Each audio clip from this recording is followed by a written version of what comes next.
เดียวกันขอให้บารมีเกิดขอให้ดวงเกิดแล้วขอให้โชคเกิดแล้วนะครับท่านหลวงปู่บอกนะว่าท่านอยู่ตั้งใจนะครับฝากตัวหลวงปู่ฝากตัวเป็นลูกศิษย์หลวงปู่นะครับวันนี้นะครับก็ขอให้มีท่านดูแลทุกท่านด้วยคนที่ได้สร้างภายนอกหรือภายในขอให้เป็นทรัพย์ที่ยิ่งใหญ่ขอให้เป็นทรัพย์ที่ไม่มีวันหมด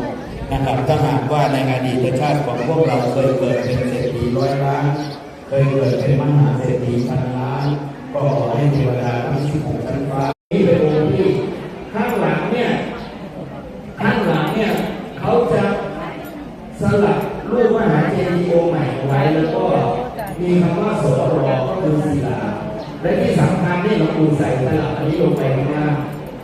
ตลับ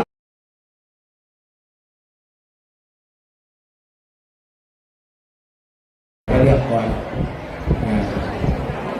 เด็กน้อยแล้วเจ็บเพื่อนพกคิดมาบ้างพี่น้องมาเด้ออะไรสิเรียกเด็กก็ลองดูพอรวบบุญเสร็จมานั่งรอตรงผมยืนอีกแป๊บหนึ่งแล้วนะ